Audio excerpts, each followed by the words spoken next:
Bonjour et bienvenue à vous, chers amis passionnés d'intelligence artificielle. Votre hôte, Jean-François Sénéchal, professeur d'éthique à l'Université Laval. Bienvenue à ce 97e épisode de la saison 5 d'IA Café. 5e saison, 5, presque 100 épisodes. Et ça s'appelle toujours IA Café, enquête au cœur de la recherche en intelligence artificielle. Content de vous savoir de retour. Je sais que vous êtes toujours là, même après 97 épisodes. En fait, 96 maintenant, 97. Passionné, engagé. Je vous vois aussi sur les réseaux sociaux. Re-bienvenue dans votre exploration des enjeux éthiques, techniques, légaux et sociaux de l'intelligence artificielle. Épisode spécial cette semaine. En fait, ce sera le début d'une série d'épisodes. Ça faisait longtemps que je voulais faire ça. Une série d'épisodes, des épisodes spéciaux, mais ça va commencer par celui-ci. Une série d'épisodes intitulée Bilan. Faire un bilan, parce qu'après 5 saisons, c'est le temps. Moi, ce que je souhaitais faire, c'était, en fait, dans cette saison d'IA, ce que je souhaitais faire, c'était justement faire un petit regard, avoir un regard rétrospectif. 5 ans d'entrevues, de discussions, de recherches, de rencontres au micro, en dehors du micro. Ça valait la peine de prendre un peu de temps, puis de regarder un peu en arrière. Qu'est-ce qu'on a fait? Regarder, revenir un peu sur nos pas. Regarder, jeter un regard peut-être un peu plus analytique sur notre propre travail d'exploration. C'est pas tout de juste produire du contenu. Moi, j'ai une tête de chercheur aussi. Je voulais aussi pas juste aller constamment par en avant produire du contenu, mais aussi regarder sur ce qui avait été fait et ce qui a été bien fait et toutes les ressources qui ont été engagées pour faire tout ça. Aussi un bilan parce qu'il y en a plusieurs d'entre vous qui se sont joints en cours de route. Ils se sont joints à notre belle communauté tissée, serrée, IA en français. Ils n'ont peut-être pas eu le temps de tout entendre, sinon de réécouter nos épisodes passés. Des épisodes où la qualité audio n'est pas toujours optimale. Il y a certains épisodes, j'ai écouté des archives, puis bon, il y a certains épisodes que c'est pas toujours ça. On faisait ce qu'on pouvait dans un temps de pandémie où on savait pas trop comment gérer un invité à distance. Ça s'est depuis rétabli, là, mais à une certaine époque, c'était plus compliqué. Alors, j'ai réécouté les enregistrements pour vous. Ça m'a permis de replonger dans notre matière, aller chercher des extraits. J'ai essayé de remonter tout ça pour vous faire du sens. Puis pour vous, si vous êtes nouveau dans notre équipe, dans notre communauté, mais ça vous permettra de rattraper un peu le train d'IA Café en jetant avec moi, encore une fois, un regard critique et analytique là, sur le contenu que nous avons pu construire en 5 ans. Et je serai seul avec vous pour faire ce bilan. En fait, j'inviterai peut-être là, un barista ou une barista de temps en temps là, si je m'ennuie un peu trop, mais je souhaitais prendre un peu plus de temps dans ces épisodes pour vous aider à faire ce bilan, pour donner la place à nos épisodes passés, les extraits, puis pour vous aider en fait à identifier, vous, les enjeux éthiques, sociaux, techniques là, les plus importants en intelligence artificielle. Donc, si vous avez manqué quelques épisodes, ben c'est pas grave. Vous écouterez les épisodes bilan, puis ça vous permettra de rattraper le train. Des épisodes bilan, c'est un peu plus dense. Je le disais, j'ai pensé consacrer un peu plus de temps et de ressources pour choisir ces extraits des épisodes passés d'IA Café. C'est assez lourd. Je pensais pas que ça allait être aussi lourd. Si vous avez déjà fait un peu de podcast ou de montage audio, là, il y a une raison pourquoi que tout le monde fait des podcasts où il y a juste du monde qui jase pendant 1 heure. C'est parce que quand on se met à plonger dans les extraits, il faut faire du montage, des extraits sonores, de la musique, puis il y a du montage, puis c'est long, mais je l'ai fait pour vous. Puis en même temps, ça vous changera un peu de nos épisodes là, où justement on est là, on discute soit avec un invité ou on discute entre nous, mais ça restera le cœur d'IA Café, il sera toujours là, c'est-à-dire que somme toute, ça reste de belles discussions interdisciplinaires où on tente de comprendre différents champs d'expertise, mais la différence, c'est que là, ici, il y aura un peu de montage, puis ça me permet de vous transmettre les principaux résultats, conclusions, leçons peut-être de ces discussions riches et intenses. Êtes-vous prêtes et prêts pour ce bilan? C'est parti!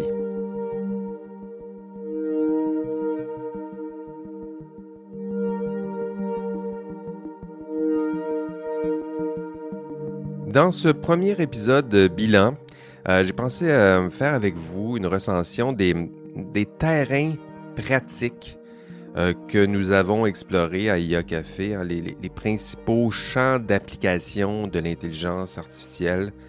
En fait, j'ai déjà fait cette liste, là, je vous ai déjà énoncé cette liste, c'était dans l'épisode 92.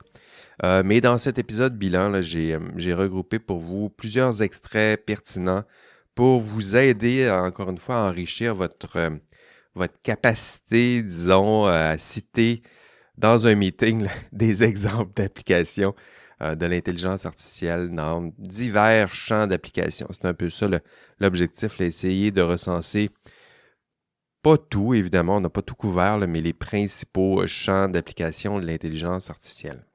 Des applications déjà en santé, champ incontournable de l'intelligence artificielle, épisode 12, Cécile Petitgand.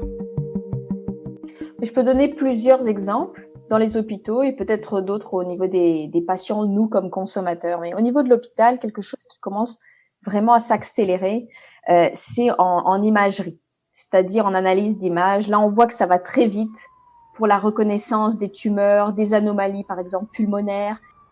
Aujourd'hui, on a une application qui peut proposer de faire ces plans de traitement en quelques minutes. Des applications en santé, je le disais, assurément l'argument le plus mobilisé par celles et ceux qui font la promotion de cette technologie qu'est l'intelligence artificielle.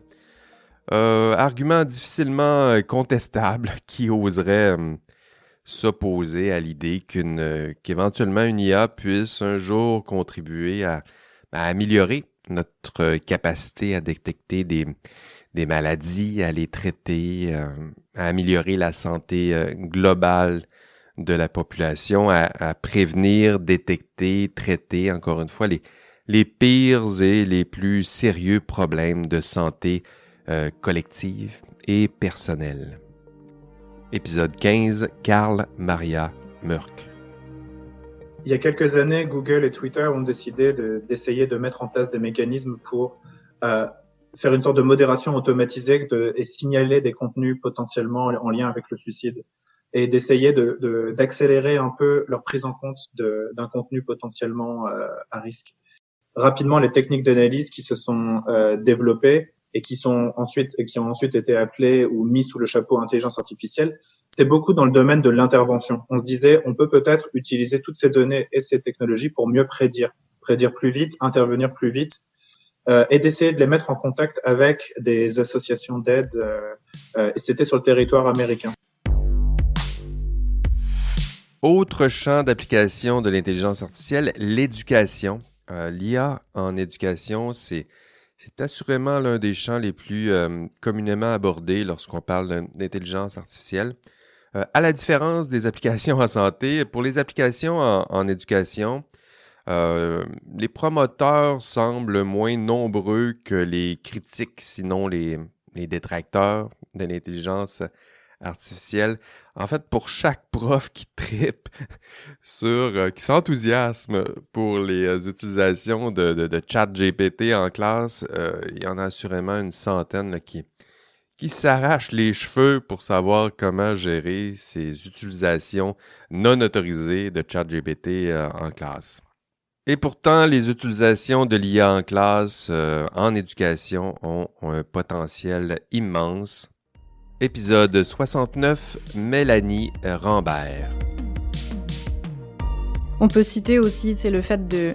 Ça permet peut-être de cibler des informations de base qu'on peut ensuite aller explorer, un peu comme on le ferait avec Wikipédia.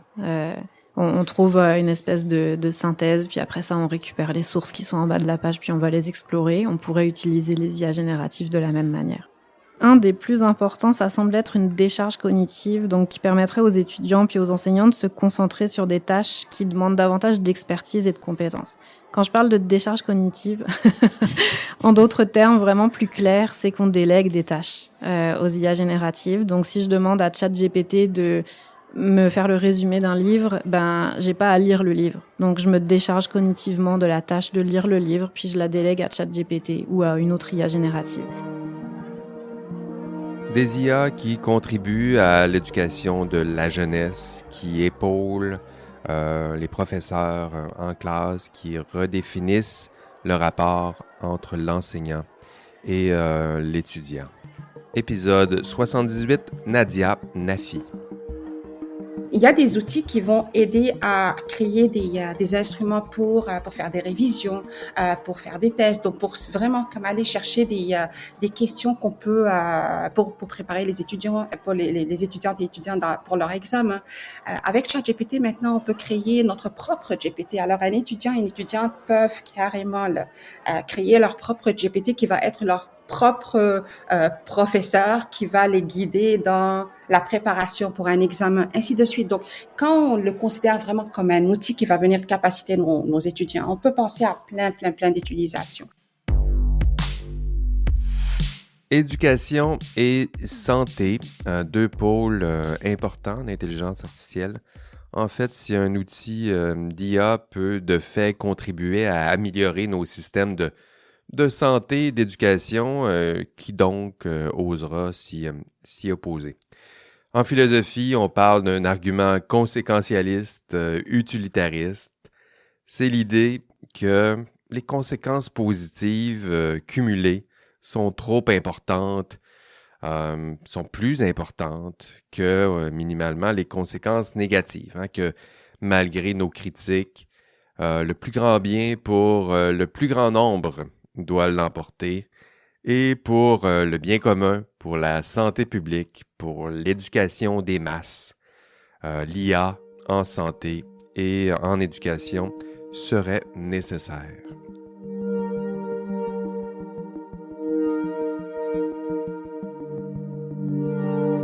D'autres champs d'application s'ajoutent à la santé et l'éducation. Dans quelques années, l'IA transformera également nos villes, des villes qui, grâce à l'intelligence artificielle, accompagnées par l'intelligence artificielle, des villes qui seront plus intelligentes, qui auront leurs jumelles numériques. Épisode 54, Sylvie Daniel. En termes d'aménagement, là, je vais te donner un exemple très pertinent et ancré dans la ville de Québec, mais définir un tracé de tramway, il nous faut avoir une idée de c'est quoi les enjeux, où sont les habitations, où sont les voies de transport principales, où sont les zones de végétation, les parcs, etc. Donc, avoir la capacité d'avoir une vision juste, précise, conforme à la réalité de la ville, puis être capable, au travers de cette représentation-là, de disposer d'une représentation numérique qui va nous permettre de simuler différents scénarios d'aménagement. Ça, c'est extrêmement important. Et donc, sur le repositionnement a posteriori, on dispose au départ d'une cartographie 3D très détaillée des endroits où on circule. Puis le captage temps réel nous aide à nous repositionner dans cet environnement connu d'avance. Ces fameux systèmes LIDAR là, dont on parle, là, qui fonctionnent avec un faisceau laser, c'est comme un pointeur laser là, mais sur stéroïdes là. Donc on envoie des faisceaux laser vraiment à une très très grande vitesse. Puis le point d'impact du faisceau nous donne la capacité d'avoir une coordonnée 3D associée. Donc ça nous permet de numériser en 3D totalement l'environnement. Puis ce système LiDAR-là, on peut le mettre soit sur une voiture, soit sur un drone, soit sur un avion. La force du signal va être ajustée, mais on va avoir soit la numérisation depuis la rue, ou soit la numérisation depuis les airs en fonction de la plateforme. Des capteurs sophistiqués qui génèrent de la donnée. On parle de lidar, on parle de radar, on parle de sonar. Des drones, des caméras partout pour capter numériquement tout ce qui nous entoure dans ces villes. L'idée, c'est de cartographier numériquement notre monde urbain et ça génère des tonnes et des tonnes de données. Et qui dit tonnes et tonnes de données exige l'implication d'une IA à quelque part pour faire sens de toutes ces données. Et au cœur de ces villes numérisées, la possibilité d'y intégrer des automobiles autonomes, autre thème extrêmement populaire dès qu'on parle des applications de l'intelligence artificielle. Épisode 80, Franz Santelumi. Nous, ce qu'on a découvert, c'est une approche, c'est développer une technologie qui permet d'augmenter les capacités de détection des capteurs actuels qui sont dans le domaine de l'automobile. Donc, on parle des caméras, des ultrasons ou des radars.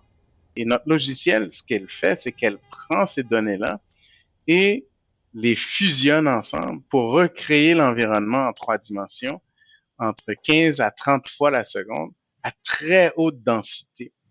Et ce que ça permet de faire, c'est que ça prend une caméra de 1 mégapixel, par exemple, qui essentiellement vous donne le rendu d'une caméra équivalente à 8 mégapixels. Donc, c'est un facteur extraordinaire de performance. Et là, vous combinez ça maintenant avec le radar. Et là, maintenant, vous avez vraiment le meilleur des deux mondes. Donc, vous avez un environnement qui est beaucoup plus robuste. Donc, ce qu'on est capable de faire à ce moment-là, c'est de pouvoir faire des fonctions d'autonomie qui vont permettre, par exemple, l'aide à la conduite pour des systèmes de sécurité, l'aide à la conduite ou même des fonctions d'autonomie dans des conditions précises. Par exemple, un pilote d'autoroute, un pilote de trafic, un pilote de parking. Donc, ça nous permet vraiment d'équiper maintenant les véhicules avec un logiciel qui permet une application qui nous amène proche de la conduite autonome. Épisode 54, Sylvie, Daniel. On voyait déjà à l'époque, là, au niveau de la conduite avec chauffeur, là, des enjeux associés à la cartographie. Donc, est-ce que on est prêt aussi au niveau des véhicules autonomes? Parce que là, c'est vraiment tout le système maintenant qui décide, là, ou ce qu'on anticipe, là. Donc, jusqu'où l'imputabilité va aller, là, dans ces systèmes-là, là. Puis, quels sont les enjeux d'imputabilité associés à la cartographie sur laquelle le véhicule autonome s'appuie pour se relocaliser? Épisode 14, Daniel Gartner. Elon Musk, il disait en 2015 qu'on allait avoir ça. En 2000, il disait qu'il allait avoir son véhicule qui ferait le trajet Los Angeles-New York complètement autonome. En 2015, il dit d'ici 3 ans. Mais Elon Musk, on n'est pas à sa première hyperbole. Hein? Et là, peut-être celle-là, il est allé un petit peu fort. Donc, 2018 a passé, 19, 20, 21. Je pense qu'on peut fort raisonnablement s'attendre à ce que pour la fin de la décennie, il va y avoir plus que des modèles, des prototypes.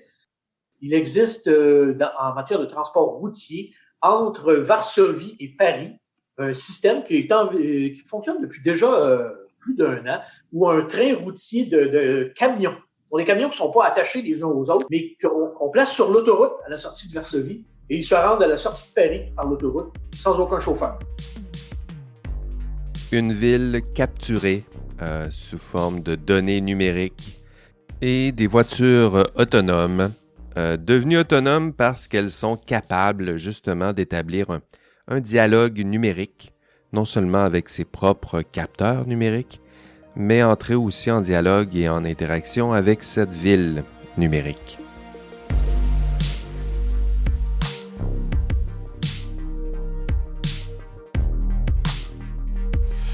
Un des champs d'application de l'intelligence artificielle les plus importants, qui n'a pas encore été nommé, c'est le domaine des arts.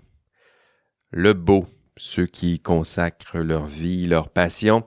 C'est un champ d'application de l'intelligence artificielle qui est sur le point d'exploser. En fait, qui a déjà commencé à exploser avec les nouvelles IA génératives, des IA pour produire des images de synthèse, des voix de synthèse, de la musique, des vidéos de synthèse. Épisode 45, Valentine Godard. Ces plateformes DALL-E, Photolip, Crayon, il y en a plusieurs, Midjourney, utilisent dans le fond ce qu'on appelle le texte à image. Puis, je te dirais que si on regarde DALL-E puis Photolip, par exemple. Photolip, c'est une application de photos qui coûte 56 $ par année que j'utilise depuis des années. Puis, ils ont maintenant un des services qu'ils offrent à l'intérieur de l'appli photo. C'est de pouvoir utiliser justement le système de texte à image. Et ce qu'ils font aussi, c'est que tu peux dessiner en complément des mots que tu donnes. On parle d'outils sophistiqués pour générer des images, du son, de la vidéo, tout ça de façon synthétique à partir de quelques prompts ou quelques lignes de texte de commande. On pense à des applications comme DALL-E, évidemment d'OpenAI, mais Midjourney. Il y en a plein d'autres. Le milieu des arts et du divertissement n'est pas le seul à pouvoir tirer profit de cette capacité technique à produire des images, du son, de la vidéo synthétique. Un autre champ d'application les plus dynamiques, en fait, ça fait partie non seulement des plus dynamiques, mais des plus lucratifs. C'est un champ qui est curieusement rarement mentionné dans les rapports officiels qui parlent des applications de l'intelligence artificielle. Mais on a fait quelques épisodes ici à IA Café. Je parle bien sûr de l'industrie du divertissement adulte. Épisode 21, Dave Anctil.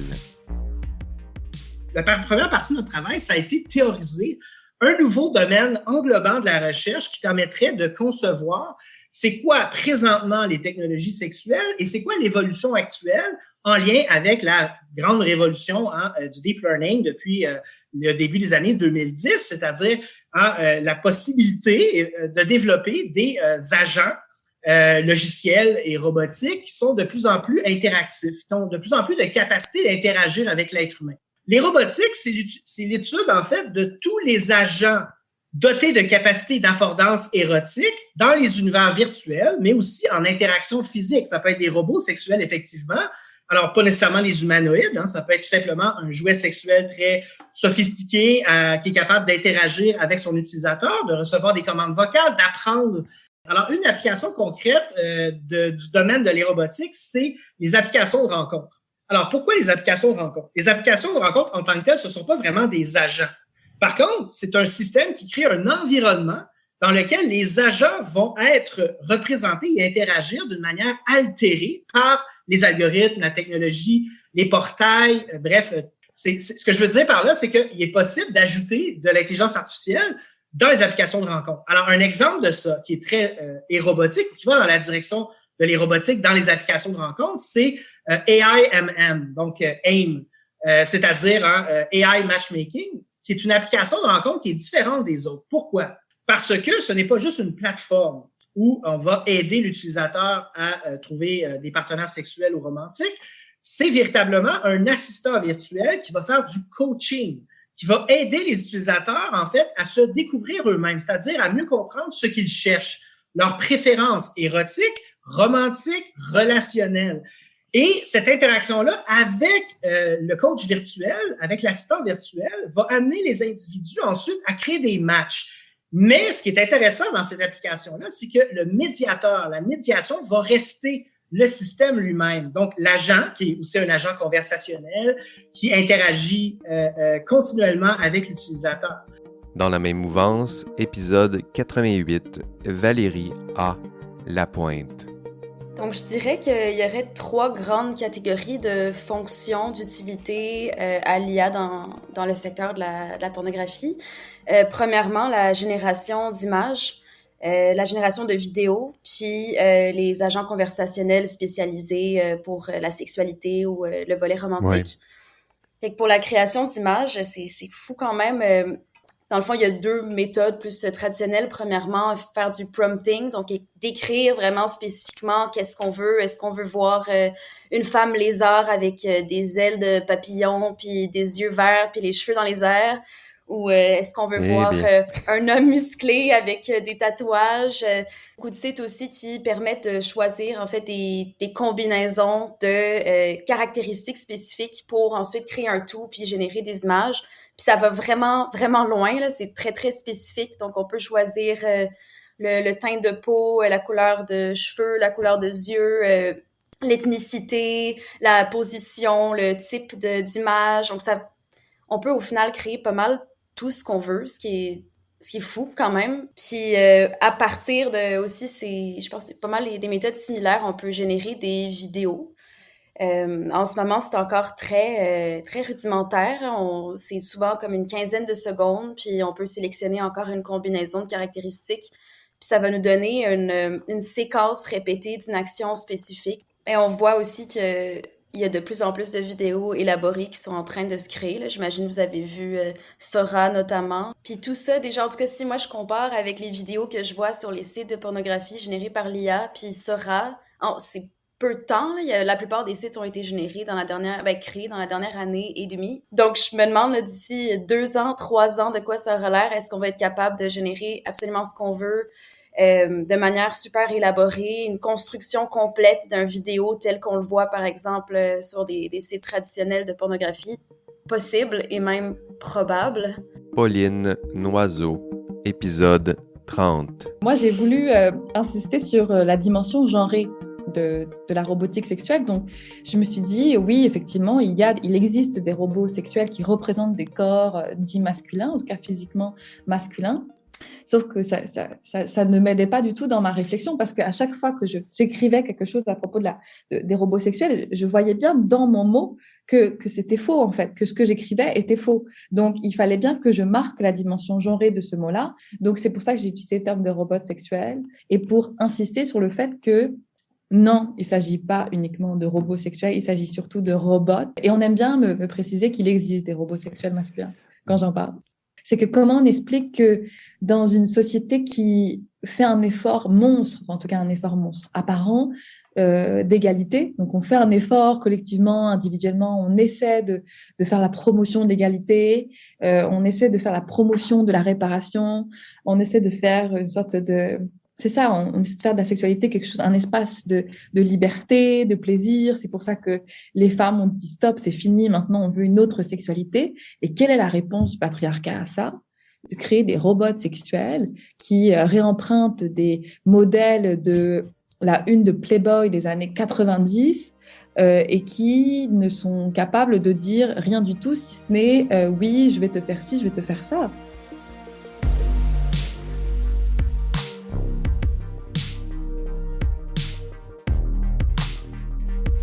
Un autre champ d'application de l'intelligence artificielle souvent ignoré, notamment par celles et ceux qui font la promotion de l'intelligence artificielle, et il y en a plusieurs, ce sont les applications militaires de l'intelligence artificielle.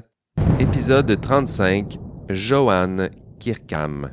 Et il y a, par exemple, il y a des systèmes israéliens qui s'appellent les Harpies, comme les créatures un peu mythiques, qui sont en fait ce qu'on appelle des armes rôdeuses, des robots rôdeurs. Et ce qu'elles font, c'est qu'en fait, ces drones-là gravitent autour d'une zone et ensuite sélectionnent et attaquent des cibles en fonction d'une signature qui a été préprogrammée. Alors une signature, ça peut être n'importe quoi, ça peut être dans la base de données des photos, ça peut être une signature radar, et donc ça permet effectivement que ce sont des systèmes qui sont autonomes dans la navigation, dans la sélection et dans l'engagement, même si c'est préprogrammé par un humain en amont. Après, on a d'autres choses, on a des systèmes antimissiles, par exemple, qui sont des systèmes qui réagissent à des entrées de missiles, donc il y a des systèmes américains qui soient sur la mer ou qui soit sur la terre. On a aussi le dôme de fer, par exemple, en Israël, qui a beaucoup fait parler de lui l'année dernière. C'est un système de défense antimissile israélien qui a été malheureusement pas mal utilisé dans le conflit avec la Palestine.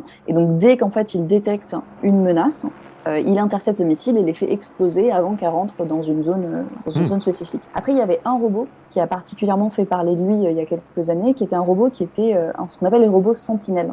Et en fait, ce sont des robots qui donc surveillent une zone.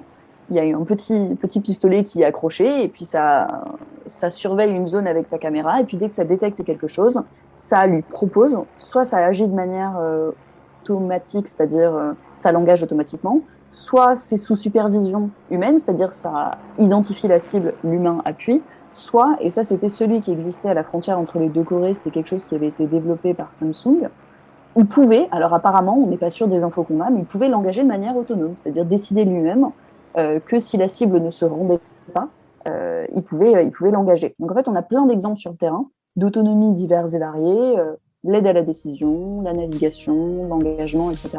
Donc c'est déjà un sujet très actuel et c'est pas que de la science-fiction.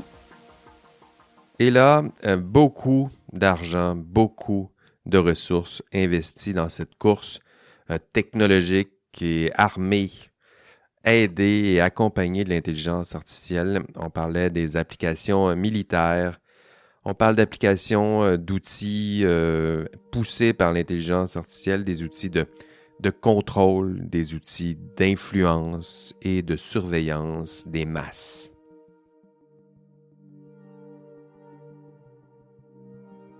C'était les grands champs d'application de l'intelligence artificielle, la santé, l'éducation, l'urbanisme, les villes intelligentes, les automobiles autonomes et véhicules autonomes, l'art, le divertissement adulte et la pornographie, les utilisations militaires.